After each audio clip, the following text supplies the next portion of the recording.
This is Dolany TV. Good morning, ladies and gentlemen, and welcome back to another edition of Edmonton Oilers discussion here on the channel. Of course, I want to try and get this one up in advance of any more craziness out of the Allsvenskan this weekend. And by craziness, I mean Edmonton Oilers prospects going out there and dominating. And of course, we've studied well the two defensive prospects we have in the Allsvenskan, that being Bouchard and Lagesson. I want to take a look at kind of the major impacts for the Edmonton Oilers when it comes to what has been an interesting, total of, let me see how many games Bouchard's played.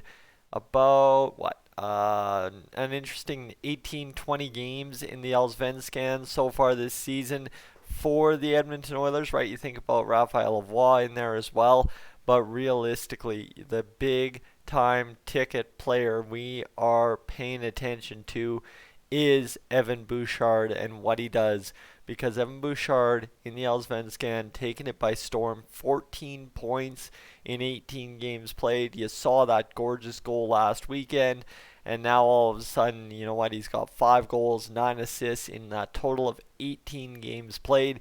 He's obviously been doing something physical or something in the Allsvenskan this season, because he's also matched a career high over all the places he's ever played in his career with 54 penalty minutes in 18 games. So an absolute insane number of penalty minutes. But for Bouchard, that ain't holding him back from producing, that's for sure. 14 points, 18 games played, that is a lot of points, and that is pretty good off in the Allsvenskan as well. So Evan Bouchard's been pretty useful over there for his club. But the other side too is the simple fact that he is starting to leave the Oilers with almost no choice but to go out and get the job done by putting him into the lineup come hockey season in North America, right? That's the whole point of this video. That's where I'm going with this. Is Evan Bouchard a guy who's been in the minors now? Last season, played some time in the minors the year before, played in the NHL the year before, and now has really found his own game over there in Sweden.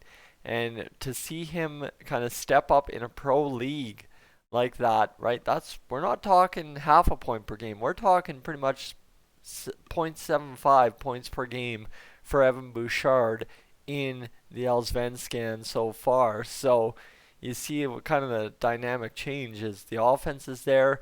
So far, everything, two-way game seems to be there, and that's what you want to see out of Evan Bouchard, especially when he's trying to find a roster spot on our Edmonton Oilers team, because, right, we need that one steady Eddie guy who's going to be able to provide just as much offense as he provides defense, without either or being kind of a leaky part of the game, right? You think about that is, right, Darnell Nurse, he tries to provide offense, but then the defense leaks. That's kind of the prime example I'm trying to use there. You want to go right-hand shot, Tyson Barrie's the prime example, right? He's going to be able to get you a whole bunch of points, but is the defense going to hold up? That's going to be the question. So for Evan Bouchard, a guy who's already looking like he's got both sides of the puck figured out and can compensate both at the right time to not cost on the other side, and that's huge for the Edmonton Oilers' future. Obviously, if you're looking at Evan Bouchard being a number one D-man down the line, that's huge for the future.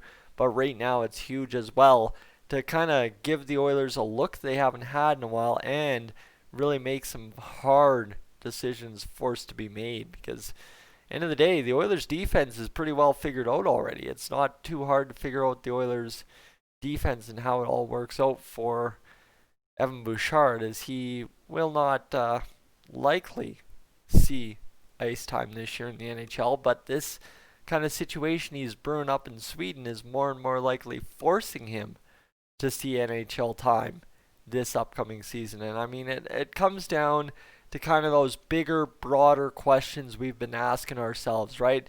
Every time I talk about the All-Canadian division, there's obviously talk, what happens to the AHL team? Is it in Canada? If it is, do you carry a taxi squad while you're out on the road, and then the AHL team has a roster as well? Like, what kind of situation do you have?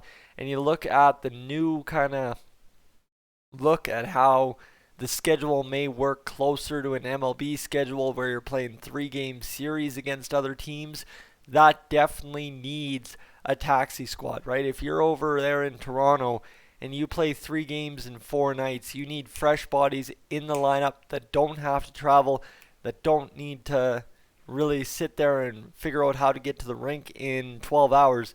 No, you need them there practicing with you in case somebody goes down in games 1 and 2 to fill in, and that's where Evan Bouchard would be very well suited to get in the lineup. I think this is as good of a year for Evan Bouchard to try and take a roster spot and run with it as any in the previous years, and I think as any coming up. Is for Evan Bouchard, he's got as good of a chance this year as he ever has, so it's good to go for him because Evan Bouchard's going to have runway here. That's, I guess, what you're looking for. Is if Adam Larson goes down, who does he replace? If Ethan Bear goes down, who does he replace?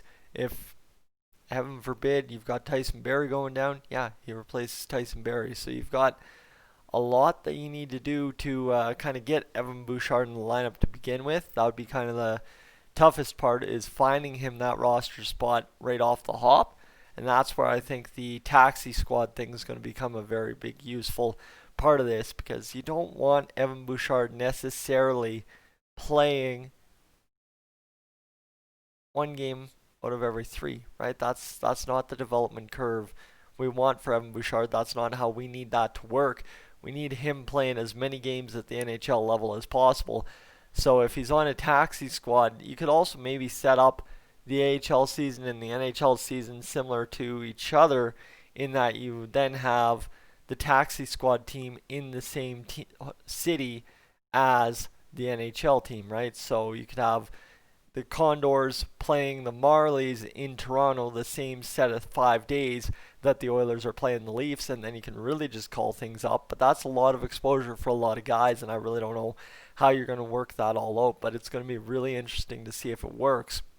But for Evan Bouchard and Sodertalje, I want to say is how I say that. I've tried it before, I failed.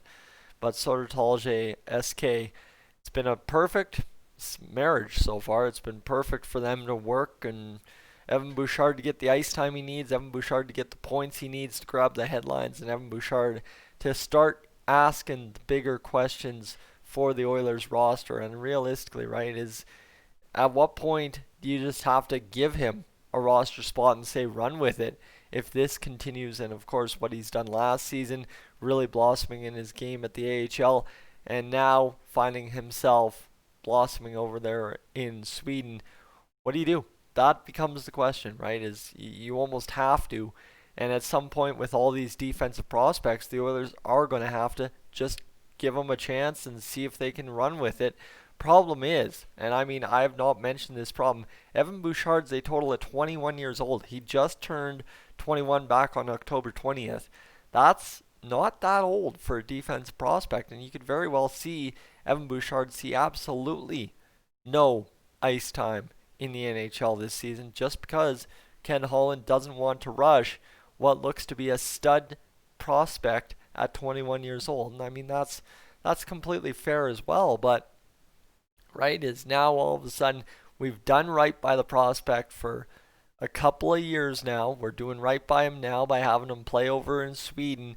And at what point does that jump just happen? And with a guy like Evan Bouchard, typically what happens is that guy makes the jump, and that's the end of the story. It's success and success from there until it's failure, if it is failure. So, right?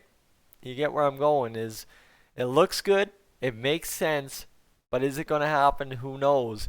But at what point does it just have to happen? That is the fun part about it. Ladies and gentlemen, I'm Tyson. This is Stolany TV early morning edition. I know I'm a little groggy still. I pardon myself for that, but we will talk quite a bit more today. I got nothing scheduled.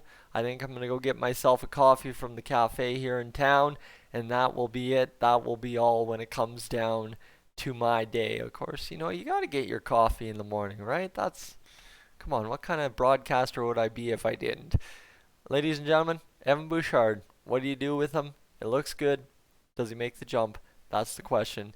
I'm Tyson, Dolany TV, up on, out of here.